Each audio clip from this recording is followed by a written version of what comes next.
আসসালামু আলাইকুম। অনলাইন ক্লাসে তোমাদের সবাইকে স্বাগতম। আমি ফৌজিয়া সুলতানা, প্রভাষক, সমাজকর্ম বিভাগ, মালখানগর ডিগ্রি কলেজ, সিরাজদি খান, মুন্সিগঞ্জ। আশা করি তোমরা সবাই ভালো আছো, সুস্থ আছো এবং নিরাপদে আছো। এবং বৈশ্বিক মহামারী করোনা ভাইরাসের এই সময়ে সরকার নির্দেশিত এবং স্বাস্থ্য মন্ত্রণালয় নির্দেশিত সকল স্বাস্থ্যবিধি অনুসরণ করে চলছো। তোমাদের সাথে আজকে আমার তৃতীয় ক্লাস। আজকের ডিগ্রি প্রথম বর্ষের দ্বিতীয় পত্রের অধ্যায় 4 থেকে আমরা সামাজিক সমস্যার বিষয়ে আলোচনা করব। গত 2 ক্লাসে আমরা আলোচনা করেছিলাম যে সামাজিক সমস্যা কাকে বলে বা সামাজিক সমস্যা বলতে কী বুঝো এবং সামাজিক সমস্যার বৈশিষ্ট্যসমূহ কি কি। তারই ধারাবাহিকতায় আজকে আমাদের আলোচ্য বিষয় সামাজিক সমস্যার কারণ বা উৎসগুলো কি কি এবং সমাজ জীবনে সামাজিক সমস্যার প্রভাব বা নেতিবাচক প্রভাব আলোচনা করো। সামাজিক সমস্যার কারণ বা উৎসগুলো কি কি, সমাজ জীবনে সামাজিক সমস্যার নেতিবাচক প্রভাব বা প্রভাব আলোচনা করো। তো আসো আমরা আগে প্রথমে জেনে নিই সামাজিক সমস্যার কারণ বা উৎসগুলো। আমরা জানি যে সামাজিক জীবন বহুমুখী, বিচিত্র ও কি সর্বদাই পরিবর্তনশীল। তাই সামাজিক সমস্যার উৎস বা কারণ হিসেবে আমরা কোনো একটা নির্দিষ্ট কিছুকেই দায়ী করতে পারবো না। সামাজিক সমস্যার পিছনে সর্বদাই এবং সর্বত্রই এক বা একের অধিক কারণ দায়ী থাকে, যেমন জনসংখ্যা সমস্যা, দারিদ্রতা, বেকারত্ব, বস্তি সমস্যা, বিভিন্ন কারণ। তো এই বিষয়ে বিভিন্ন সমাজবিজ্ঞানী সামাজিক সমস্যার কারণ হিসেবে নানা বিষয়কে উল্লেখ করেছেন। কেউ বলেছেন সামাজিক সমস্যা প্রাকৃতিক কারণে হয়ে থাকে, কেউ বলেছেন জৈবিক ও অর্থনৈতিক কারণে হয়ে থাকে, আবার কেউ বলেছেন সামাজিক বা সাংস্কৃতিক বা মানসিক বিভিন্ন দিককে কি দায়ী করেছেন। যেমন এই বিষয়ে সমাজবিজ্ঞানী ট্যালকট এর মতে পার্থিব সম্পদের সঙ্গে জনগণের একটা অসামঞ্জস্যতাই কি সমস্যা বা সামাজিক সমস্যার কারণ। পার্থিব বা জাগতিক সম্পদের সঙ্গে কি সমাজে বিদ্যমান জনগণের কি একটা অসামঞ্জস্যতা বা সামঞ্জস্যহীনতাই সমস্যার কারণ। আবার সমাজবিজ্ঞানী অকবার্ন বলেছেন সদা পরিবর্তনশীল মানব সংস্কৃতির সাথে অসামঞ্জস্যতাই সমস্যার কারণ। মানে কি সর্বদা পরিবর্তনশীল যেই সমাজ এর সাথে যে আমাদের মানুষের যে সংস্কৃতি তার সাথে কি একটা অসামঞ্জস্যতা বা একটা সামঞ্জস্যহীনতা কি সমস্যার কারণ, বা পারস্পরিক একটা দ্বন্দ্বই হচ্ছে কি অসামঞ্জস্যতা, এর ফলে সমস্যা তৈরি হয়। আবার সমাজবিজ্ঞানী ইলিয়ট ও মেরিল এই দুইজন বলেছেন সমাজে বসবাসকারী মানুষের পাপাচার সামাজিক সমস্যার অন্যতম প্রধান কারণ। মানে সমাজে বসবাসকারী মানুষের মধ্যে যে পাপাচার বা মানুষের যে কৃতকর্ম তাই কি সামাজিক সমস্যার অন্যতম কারণ। তো আমরা বিভিন্ন এই সমাজবিজ্ঞানীদের বিভিন্ন ব্যাখ্যা বিশ্লেষণ আলোচনা করে বা বিশ্লেষণ করে আমরা সুনির্দিষ্ট কিছু কারণ বের করতে পারি। যেমন আমরা সেগুলি এখন আলোচনা করব। দেখো, প্রথম কারণ হচ্ছে কি প্রতিকূল প্রাকৃতিক পরিবেশ। প্রাকৃতিক স্বাভাবিক অবস্থা বা ভারসাম্য নষ্ট হয়ে গেলে কি সমাজ জীবনে এর একটা বিরূপ প্রতিক্রিয়া তৈরি হয়। যেমন বন্যা, মহামারী, ঝড় বা প্রাকৃতিক দুর্যোগ, ভূমিকম্প হতে পারে, নদী ভাঙ্গন বা খরা, অতিবৃষ্টি বা অনাবৃষ্টি। যেমন সাম্প্রতিক সময়ে আমাদের দেশে দুইটা ঘূর্ণিঝড় হয়ে গেল। এর ফলে কি প্রাকৃতিক পরিবেশের উপর একটা মারাত্মক ক্ষতিকর প্রভাব বিস্তার করে গেছে। মানুষের ঘরবাড়ি হারিয়েছে, অনেকে তার ফসল হারিয়েছে। এর ফলে কি সমাজে একটা সমস্যা বা একটা বিপর্যয় তৈরি হয়ে গেছে। যেমন দেখো 2 নম্বর আছে কি মৌলমানবিক চাহিদা অপূরণ। মৌলমানবিক চাহিদা প্রত্যেক মানুষের কি একটা মানে একদম মৌলিক চাহিদা, যেমন অন্ন, বস্ত্র, বাসস্থান, শিক্ষা, চিকিৎসা, এগুলা কি মানুষের মৌলমানবিক চাহিদা। আর এই মৌলমানবিক চাহিদা অপূরণ থেকে কি আসে একটা অসন্তুষ্টি বা একটা অসামঞ্জস্যতা আসে। যেমন চাহিদা পূরণ না হলে মানুষের ভিতরে কি অসামঞ্জস্যতা বা সমস্যা তৈরি হয়। এ থেকে সামাজিক সমস্যা তৈরি হয়। যেমন পুষ্টিহীনতা, অপরাধ, এগুলা কি মৌলমানবিক চাহিদা অপূরণজনিত সমস্যা। যেমন খাদ্যের অভাবে পুষ্টিহীনতা, শিক্ষা, কর্ম বা কর্মসংস্থানের অভাবে কি অপরাধ বা ভিন্ন সামাজিক সমস্যা তৈরি হয়। 3 সামাজিক পরিবর্তন। সমাজে কি প্রতিনিয়ত একটা পরিবর্তন ঘটছে, সমাজ সর্বদা পরিবর্তনশীল, যার ফলে কি সমাজ সংস্কৃতির অপরিকল্পিত ও অবাঞ্ছিত পরিবর্তনের ফলে, যেমন সমাজ পরিবর্তন হলেও সেটা সবসময় কি সঠিকভাবে পরিবর্তন হয় না, যেমন নীতি নির্ধারণের বাইরে বা বাস্তব জ্ঞান বা বাস্তবতার বাইরে একটা অসামঞ্জস্যতায় যে পরিবর্তন হয়, এর ফলে কি একটা সামাজিক সমস্যার সৃষ্টি হয়। যেমন বেকারত্ব, অপরিকল্পিত কর্মসংস্থান বা অপরিকল্পিত কর্ম পরিকল্পনা, এর প্রভাবে কি হয়, সমাজে একটা নেতিবাচক প্রভাব তৈরি হয়। তারপরে দেখো 4 জনসংখ্যা স্ফীতি। জনসংখ্যা স্ফীতি বা জনসংখ্যা বৃদ্ধি সামাজিক সমস্যার একটা অন্যতম কারণ। অধিক জনসংখ্যার ফলে কি হয়, আমাদের দেশে দেখো আয়তনের তুলনায় জনসংখ্যা কিন্তু অনেক বেশি, এবং এর ফলে কি হয়, আমাদের এই অধিক জনসংখ্যার বাসস্থান তৈরি করতে গিয়ে আমাদের আবাদি জমিগুলো নষ্ট হয়ে যাচ্ছে। আবাদি জমি ভরাট করে বা পুকুর খাল বিল ভরাট করে কি বসত বাড়ি গড়ে উঠছে অপরিকল্পিতভাবে। আবার এই বৃহৎ জনসংখ্যার কারণে কি হচ্ছে, তাদের পর্যাপ্ত কর্মসংস্থান নেই, ফলে বেকার তৈরি হচ্ছে, তাই না? এই বেকারত্ব থেকে তৈরি হয় কি অসন্তোষ, অনেকে এই যুব অসন্তোষ, কর্মসংস্থানহীনতা থেকে বেকারত্ব হয়, বেকারত্ব থেকে কি হয় একটা অসন্তোষ বা যুব অসন্তোষ। এর ফলে কি একটা সমাজে বিশৃঙ্খল পরিবেশ তৈরি হয়, আর এটা সামাজিক সমস্যার একটা অন্যতম কারণ। তারপরে দেখো সাংস্কৃতিক শূন্যতা। সাংস্কৃতিক শূন্যতা হলো কি, মানুষের মানবিক প্রস্তুতি গ্রহণের পূর্বেই উন্নত দেশের অনুকরণে ও সহায়তায় আধুনিক প্রযুক্তি বা আচার ব্যবস্থার পরিবর্তন ও প্রয়োগ করার চেষ্টা করা হয়। আর্থিক ও সামাজিক উন্নয়নের ভারসাম্যহীনতায় সাংস্কৃতিক শূন্যতা ও সামাজিক অসঙ্গতি দেখা দেয়, ফলে কি হয় একটা সামাজিক সমস্যার সৃষ্টি হয়। যেমন পতিতাবৃত্তি। সাংস্কৃতিক সমস্যা কি, আমাদের সৃষ্টি মননশীলতার একটা শূন্যতা, আমাদের মানসিক যে উন্নতি তার কি একটা শূন্যতা। এর ফলে কি হয়, সমাজে নানা ধরনের অসঙ্গতি তৈরি হয়ে যায়, এটা একটা সামাজিক সমস্যার অন্যতম কারণ। তারপরে দেখো সামাজিক অসংহতি। সমাজ পরিবর্তনের সাথে সাথে আমাদের খেয়াল রাখতে হবে সমাজে যেন সংহতি বজায় থাকে। সংহতি, পারস্পরিক সৌহার্দ্য বজায় না থাকলে সমাজে কি একটা সামাজিক অসংহতি তৈরি হয়। এর ফলে কি সমাজে বিশৃঙ্খলতা, অরাজকতা এবং অনাকাঙ্ক্ষিত পরিস্থিতির মুখোমুখি হতে হয়, এটা সামাজিক সমস্যার একটা অন্যতম কারণ। তারপরে 7 নম্বর দেখো ত্রুটিপূর্ণ আর্থসামাজিক অবস্থা। ত্রুটিপূর্ণ আর্থসামাজিক অবস্থা বিশ্লেষণ করলে আমরা কি দেখি, যে সামাজিক সমস্যার একটা গুরুত্বপূর্ণ কারণই হচ্ছে এই সমস্যাটা। এই কারণটা ত্রুটিপূর্ণ প্রথা প্রতিষ্ঠান, কুসংস্কার, উৎপাদন ও বন্টন ব্যবস্থা প্রভৃতির কারণে কি সামাজিক নিয়ন্ত্রণ ব্যবস্থা দুর্বল হয়ে পড়ে।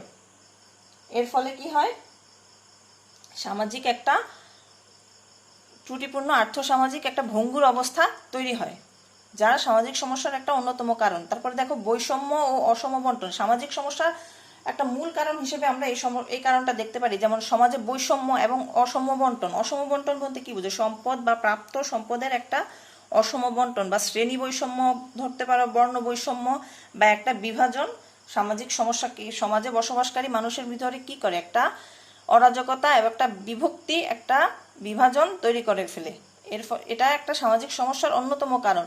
তারপরে দেখো 9 যুদ্ধবিগ্রহ ও দাঙ্গা হাঙ্গামা।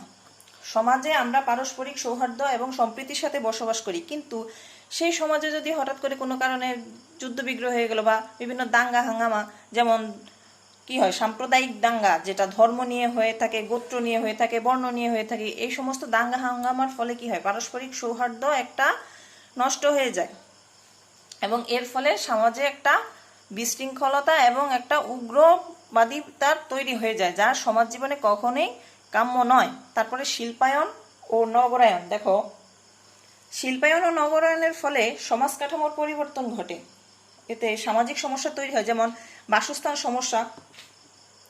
তারপরে দেখো শিল্পায়ন ও শহরায়ন পুঁজিপতি ও শ্রমিক শ্রেণীর কি জন্ম দেয়, যেমন শ্রমিক শ্রেণী বিভিন্নভাবে শোষিত ও নির্যাতিত হয়। এর ফলে কি আরও শ্রমিক অসন্তোষ, বা যেমন নগরায়নের ফলে কি মানুষ শিল্পায়নের ফলে শহরের প্রতি বেশি আকৃষ্ট হয়ে যায়, ফলে তারা শহরের প্রতি বেশি শহরের দিকে শহর কেন্দ্রিক হয়ে যায়, ফলে কি শহরে বাসস্থান বা বিশৃঙ্খলতা অবস্থা তৈরি হয়, যেমন বস্তি সমস্যা। এই বিপুল জনসংখ্যা কি করে, শহরে গিয়ে বিভিন্ন বস্তিতে থাকে এবং এই বস্তির থাকার ফলে কি বস্তিতে নানা ধরনের অসঙ্গতি বা সমস্যা তৈরি হয়ে থাকে। তারপরে দেখো জৈবিক ও মানসিক কারণ। দেখো জৈবিক ও মানসিক কারণ বলতে কি বুঝি আমরা। অপরাধ বিজ্ঞানী যেমন ধরো অপরাধ বিজ্ঞানী লুমব্রোসো ও মনোবিজ্ঞানী গডার্ড সামাজিক সমস্যার মূলে যথাক্রমে জৈবিক ও মানসিক কারণকেই দায়ী করে থাকেন বা দায়ী করেছেন। তার মতে পঙ্গুত্ব, ক্ষীণ ও জড়বুদ্ধিতা, অলসতা, মানসিক ত্রুটি, অস্বাভাবিক আচরণ ইত্যাদি কারণে সমস্যার সৃষ্টি হয়, যেমন ভিক্ষাবৃত্তি, অপরাধ, পতিতাবৃত্তি প্রভৃতি। এগুলা কি আমাদের মনস্তাত্ত্বিক কারণ বা জৈবিক বা মানসিক কারণ। এর ফলে সমাজে সমস্যা, একটা বিশৃঙ্খলতা, একটা নোংরা অবস্থার তৈরি হয়। তারপরে রাজনৈতিক তারপরে দেখো কি সমস্যার পারস্পরিক নির্ভরশীলতা। মানুষের সামাজিক জীবন একটা অখণ্ড যৌক্তিক সত্তা। এর বিভিন্ন দিক ও অংশ পরস্পর নির্ভরশীল এবং অবিচ্ছেদ্যভাবে সম্পর্কযুক্ত। তাই একদিকে সমস্যা অন্যদিকের বিরূপ প্রতিক্রিয়া সৃষ্টি করে, ফলে একটি সমস্যা অন্য একটি সমস্যার কারণ হয়ে দাঁড়ায়। যেমন দেখো এর মানে কি সমস্যাটা কি পারস্পরিক নির্ভরশীল, একটি সমস্যা থেকে আরেকটি সমস্যা তৈরি হয়। যেমন দারিদ্রতার কারণে কি হয়, নিরক্ষরতা, পুষ্টিহীনতার মতো ভয়াবহ সমস্যা দেখা দেয়। তেমনি বেকারত্বের কারণে কি হয়, অর্থনৈতিক সংকট দেখা দেয়। এর ফলে কি পারিবারিক বিশৃঙ্খলা, মাদকাসক্তি, চুরি, ছিনতাই, ডাকাতির মতো বিভিন্ন কারণ বা বিভিন্ন সমস্যা তৈরি হয়। তারপরে দেখো সমস্যার ক্রমাগত প্রতিক্রিয়া। সমস্যা কি, সমস্যাটা ক্রমাগত প্রতিক্রিয়া করছে, একটি সমস্যা আরেকটি সমস্যার সাথে ক্রমাগত প্রতিক্রিয়া করে যাচ্ছে। ফলে কি এর ফলে কি আরো সমস্যা তৈরি হচ্ছে। ওই যে আগেই বলেছি, যেমন বেকারত্বের কারণে কি হয়, পারিবারিক বিশৃঙ্খলা, পারিবারিক বিশৃঙ্খলার থেকে কি হয় নারী নির্যাতন, যৌতুক প্রথা। যেমন বেকারত্ব থেকে কি হয়, অর্থনৈতিক চাহিদার কারণে আমাদের সমাজে অনেকটা যৌতুক প্রথার উপর নির্ভরশীল হয়ে পড়ছে। যেমন হতাশা থেকে কি হয়, মাদকাসক্তি থেকে শুরু করে নানা ধরনের অপরাধ তৈরি হয়। মুদ্রাস্ফীতি, দেখো আরেকটা কারণ হচ্ছে মুদ্রাস্ফীতি। অনুৎপাদনশীল খাতে ব্যয়জনিত কারণে সৃষ্ট মুদ্রাস্ফীতির ফলে বিভিন্ন সমস্যা তৈরি হয়, যেমন ঘুষ, দুর্নীতি, কালোবাজারি। আমাদের দেশে ঘুষ তো একটা মহামারীর মতো অবস্থা হয়ে গেছে, প্রতিটা ক্ষেত্রেই ঘুষ এবং দুর্নীতি, যার কারণে কি সমাজে একটা অস্থিতিশীলতা, একটা অসামঞ্জস্যতা তৈরি হয়েছে। তারপরে দেখো কুসংস্কার ও রক্ষণশীলতা। একটা সমাজের গোড়াতেই যদি কুসংস্কার এবং তীব্র রক্ষণশীলতা থাকে, সেই সমাজ কখনোই সামনের দিকে অগ্রযাত্রা করতে পারবে না। কারণ বিভিন্ন কুসংস্কার, বিভিন্ন অতি রক্ষণশীল মন মানসিকতা, এর ফলে কি সমাজে একটা বিশৃঙ্খলা, একটা বাধা, একটা সমাজের উন্নয়নে একটা প্রতিবন্ধকতা সৃষ্টি হয়ে থাকে। বিভিন্ন কুসংস্কার থেকে বিভিন্ন অপরাধও তৈরি হয়ে থাকে। তারপরে দেখো মূল্যবোধের অবক্ষয়। সমাজে বসবাসকারী মানুষের মাঝখান থেকে যদি মূল্যবোধের অবক্ষয় হয়ে থাকে, তাহলে সমাজে কি আর কোনো কিছুই স্থির বা সুশৃঙ্খল থাকবে না। কারণ মানুষের মূল্যবোধ যখন অবক্ষয় হয়ে যায়, তখনই মানুষ নানা ধরনের অপরাধ এবং তীব্র অপরাধে জড়িয়ে পড়ে। তারপরে বর্ণ বৈষম্য ও সাম্প্রদায়িকতা। বর্ণ বৈষম্য ও সাম্প্রদায়িকতা বর্তমানে একদম খুব ভয়াবহ একটা অবস্থা। আমাদের বিশ্ব বা ধরো আমাদের দেশ অনেক উন্নয়নশীল দেশ, কিন্তু তারপরেও এখানে অনেকটা বর্ণ বৈষম্য এবং সাম্প্রদায়িকতা এখনো রয়ে গেছে।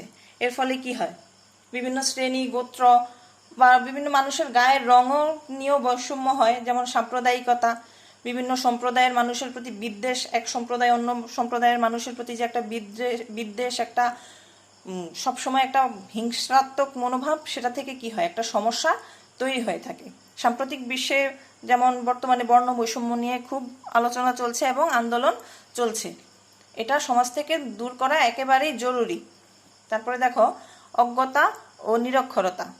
একটি জাতি কখনোই পরিপূর্ণ উন্নতির পথে যেতে পারে না যতক্ষণ না সমাজ থেকে নিরক্ষরতা সমূলে উৎপাটন হয়।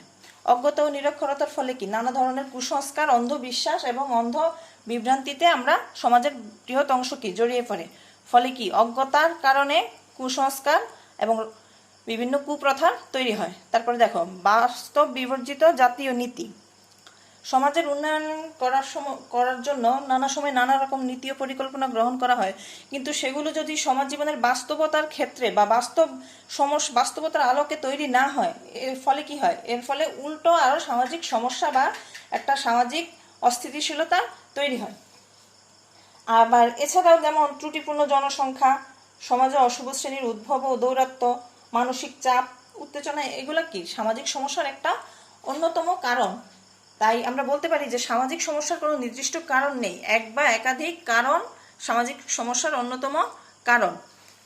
আমরা সামাজিক সমস্যার কারণগুলো আলোচনা করছি, এরপর আমরা আলোচনা করব যে সামাজিক সমস্যার প্রভাব বা সমাজ জীবনে সামাজিক সমস্যার প্রভাব। এই সামাজিক সমস্যার কারণে সমাজে কি কি প্রভাব হয় আমরা সেগুলো আলোচনা করব এখন। সামাজিক সমস্যাকে একটি জটিল আর বহুমুখী পরস্পর সম্পর্কিত প্রক্রিয়া।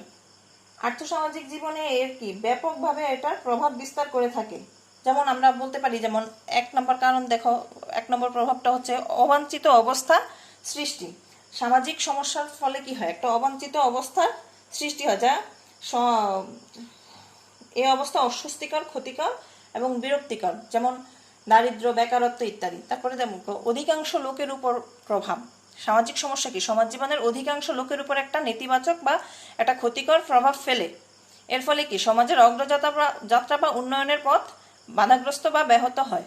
তারপরে দেখো ভূমিকা পালন ব্যাহত। সমাজে প্রত্যেকটা মানুষেরই কি একটা আলাদা নিজস্ব ভূমিকা রয়েছে, যা ব্যক্তিমাত্রই পালন করতে হয়, কিন্তু এই সামাজিক সমস্যাগুলোর কারণে কি হয়? মানুষ তার ভূমিকা যথাযথ পালনে ব্যর্থ হয়। যেমন পুষ্টিহীনতা, ধরো পুষ্টিহীনতার কারণে কি একটা মানুষ অসুস্থ থাকে। যেমন একটা কর্মক্ষম মানুষ যদি দিনের পর দিন অসুস্থ থাকে, তো তার থেকে সমাজ যেই উপকার পেত বা লাভবান হতো, তা থেকে সমাজ বঞ্চিত থাকে। তেমনি মাদকাসক্তি বা দারিদ্রতা একটা ভূমিকা পালন ক্ষমতা কি একটা মারাত্মক ভূমিকা পালন ক্ষমতা ব্যাহত করে। তারপরে দেখো উন্নয়নের প্রতিবন্ধক। সামাজিক সমস্যা সমাজ উন্নয়নে একটা বাধা সৃষ্টি করে থাকে। এর ফলে কি সমাজ তার স্বাভাবিক গতিশীলতার পথে একটা বাধা পায় বা উন্নয়নের পথে একটা তীব্র বাধা পেয়ে থাকে। যেমন বাংলাদেশের উন্নয়নের প্রধান প্রতিবন্ধকতা হচ্ছে জনসংখ্যা সমস্যা এবং দারিদ্রতা। এর ফলে কি বাংলাদেশ এক অগ্রগামী হতে পারছে না। তারপরে পারস্পরিক নির্ভরশীলতা।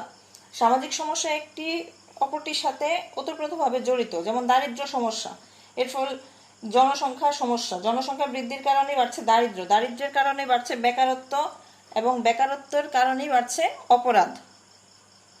তারপরে মৌলমানবিক চাহিদা। সামাজিক সমস্যা জনগণের মৌলমানবিক চাহিদার উপর মারাত্মক নেতিবাচক প্রভাব বিস্তার করে থাকে। যেমন দারিদ্র, বেকারত্বের ফলে কি জনগণ তাদের ন্যূনতম যে মৌলমানবিক চাহিদা, যেমন খাদ্য, বস্ত্র, বাসস্থান, সেগুলা কি সঠিকভাবে পূরণ করতে পারছে না। তারপর দেখো পরিবেশ দূষণ। পরিবেশ দূষণের জন্য বিভিন্ন সামাজিক সমস্যা দায়ী। যেমন জনসংখ্যার সমস্যার কারণে বাসস্থান, খাদ্য, জ্বালানি প্রভৃতি সংকট সৃষ্টি হয়। এগুলা থেকে কি হয়? মানুষ অপরিকল্পিত বাসস্থান নির্মাণ, খাদ্য উৎপাদন, বৃক্ষ নিধন, রাস্তাঘাট এবং শিল্প অপরিকল্পিতভাবে কলকারখানা স্থাপনের ফলে কি হয়? পরিবেশের উপর একটা মারাত্মক ক্ষতিকর প্রভাব বিস্তার করে থাকে। তারপরে দেখো মাথাপিছু ব্যয় ও জাতীয় উন্নয়ন ব্যাহত। সামাজিক সমস্যায় পড়ে জনগণের মাথাপিছু আয় কমে যায় এবং জীবনযাত্রার মান নিম্ন পর্যায়ে নেমে আসে। শুধু তাই নয়, এভাবে জাতীয় আয় হ্রাস পেয়ে কি একটা সামগ্রিক উন্নয়ন ব্যাহত হয়। তারপরে রোগ ব্যাধি সৃষ্টি। সমাজ সর্বদাই পরিবর্তনশীল, আর এবং এই পরিবর্তনশীলতার সাথে সাথে কি সমাজে নানা ধরনের রোগ ব্যাধি তৈরি হয়ে থাকে। যেমন বর্তমান বিশ্বে আমাদের সবচেয়ে আলোচিত বৈশ্বিক মহামারী করোনা ভাইরাস, এটা কি সমাজ থেকেই, কিন্তু এটা তো আমাদের সমাজ ব্যবস্থা থেকে এই রোগটা সৃষ্টি হয়েছে। অস্বাস্থ্যকর পরিবেশে খাবার বা অস্বাস্থ্যকর খাবার থেকে কি এই নতুন নতুন নানাবিধ রোগ ব্যাধি তৈরি হয়ে থাকে। এর ফলে কি সমাজে একটা মারাত্মক ক্ষতি হয়ে থাকে। যেমন আমার সারা বিশ্বে বর্তমানে অসংখ্য মানুষ আক্রান্ত হচ্ছে এবং মারা যাচ্ছে, এবং নতুন নতুন আরও রোগ অতীতে হয়ে আসছে, বর্তমানে হচ্ছে এবং ভবিষ্যতেও হবে। তারপরে দেখো নানা কুপ্রথার উদ্ভব বা নানা ধরনের কুপ্রথার উদ্ভব হচ্ছে। যেমন সামাজিক সমস্যা সমাজে বহুবিধ সামাজিক ব্যাধি ও প্রথা জন্ম দেয়। যেমন দারিদ্রতার কারণে কি হয়, অর্থনৈতিক সংকট দেখা দেয়, এর ফলে কি মানুষ বাধ্য হয়ে চুরি, ডাকাতি বা ছিনতাইয়ের মতো জঘন্য কাজে লিপ্ত হয়ে যায়। তারপরে সামাজিক বন্ধন লোপ, সামাজিক সমস্যার কারণে কি সমাজের যে পারস্পরিক একটা সম্প্রীতি বা একটা বাঁধন বা একটা পারস্পরিক যে সম্পর্ক, শ্রদ্ধার সেই সম্পর্কটা কি লোপ পেয়ে যায়। তখন হিংসা, সমাজের ভিতরে যখন হিংসা, হানাহানি, বিদ্বেষ তৈরি হয়ে যায়, তখন কি সামাজিক যে বন্ধন বা সম্প্রীতিটা সেটা লোপ পেয়ে যায়। তারপর দুর্ঘটনা বৃদ্ধি, সামাজিক সমস্যা দুর্ঘটনা বৃদ্ধিতে প্রভাব বিস্তার করে থাকে। যেমন স্বাস্থ্যহীনতা, পুষ্টিহীনতা, মাদকাসক্তি প্রভৃতি সমস্যাক্রান্ত ব্যক্তি কি কর্মক্ষেত্রে, যানবাহন বা যন্ত্রপাতি চালনার ক্ষেত্রে কি নানা ধরনের দুর্ঘটনায় পতিত হয়ে থাকে। তারপরে মূল্যবোধের অবক্ষয়, সামাজিক সমস্যা কি সমাজ থেকে মানুষের মূল্যবোধটাকে অবক্ষয় করে ফেলে। যেমন মানুষের ভিতরে হিংসা, বিদ্বেষ তৈরি হয়ে যায়, ফলে কি আর মানুষের ভিতরে সেই পারস্পরিক শ্রদ্ধাবোধটা থাকে না। তখন মানুষ যে কোনো ধরনের অপরাধে, অবলীলায় জড়িয়ে পড়ে। পারিবারিক বিশৃঙ্খলা, সামাজিক বিশৃঙ্খলা, এগুলা কি মূল্যবোধের অবক্ষয় থেকেই তৈরি হয়। তেমনি অগ্রযাত্রায় বাধা, সামাজিক সমস্যা কি সমাজের অগ্রযাত্রায় একটা মারাত্মক বাধা তৈরি করে ফেলে। যে কোনো গতিশীলতার প্রতি যদি বাধা আসে, তখন কি সেটা ব্যাহত হয়ে যায়। তেমনি সমাজের গতিশীলতার পথে বা সমাজের অগ্রযাত্রার পথে বা উন্নয়নের পথে যদি সামাজিক সমস্যার এই ক্রম পর্যায়ে বাধা আসে, তাহলে কি সমাজের অগ্রযাত্রা এটা একটা বাধার সৃষ্টি করে থাকে। তারপরে সামাজিক বিশৃঙ্খলা, সামাজিক সমস্যার কারণে সামাজিক বিশৃঙ্খলা তৈরি হয়, সমাজের যে রীতি নীতি পরিকল্পনা সেগুলা ব্যাহত হয়, ফলে কি সমাজে একটা বিশৃঙ্খল অবস্থা তৈরি হয়। দুর্নীতি, দেখো দুর্নীতি একটা ভয়াবহ সামাজিক সমস্যা। দুর্নীতি সমাজের প্রতিটা ক্ষেত্রে সামাজিক সমস্যা, যেমন অর্থনৈতিক কারণে থেকেই কিন্তু অনেকটা দুর্নীতি চলে আসে। অফিস আদালত বা সামাজিক যে প্রতিষ্ঠানগুলো, সেগুলোতে দুর্নীতি অহরহই চলে আসে, যা সামাজিক সমস্যার একটা মারাত্মক প্রভাব বিস্তার করে থাকে। তারপরে সামাজিক অসন্তোষ, সামাজিক সমস্যার ফলে কি সমাজে একটা সামাজিক অসন্তোষ বা সামাজিক একটা সন্তোষ, যে সন্তোষের একটা বাধা আসে। এর ফলে কি হয়, সমাজে একটা বিশৃঙ্খল, একটা অসন্তোষপূর্ণ পরিবেশ, একটা পারস্পরিক বিদ্বেষ বা একটা হানাহানি বা একটা ক্ষতিকর অবস্থা বিরাজ করে। আর এছাড়াও আছে যেমন পরনির্ভরশীলতা, কর্মক্ষমতা হ্রাস, মৃত্যুহার বৃদ্ধি, এগুলো প্রভৃতি প্রভাব বিস্তার করে থাকে। তো প্রিয় শিক্ষার্থীবৃন্দ, আজকে আমরা জানলাম যে সামাজিক সমস্যার কারণ এবং সামাজিক সমস্যার প্রভাব। তো তোমাদের সাথে পরবর্তী ক্লাসে আমার আবারও দেখা হবে সামাজিক সমস্যার প্রতিকার হিসেবে সমাজকর্মীর ভূমিকা বা আমাদের কি কি ভূমিকা রয়েছে সেগুলা নিয়ে। তো আজকের মতো তোমাদের সাথে এখানেই বিদায়। ভালো থেকো, সুস্থ থেকো, নিরাপদে থেকো। আল্লাহ হাফেজ।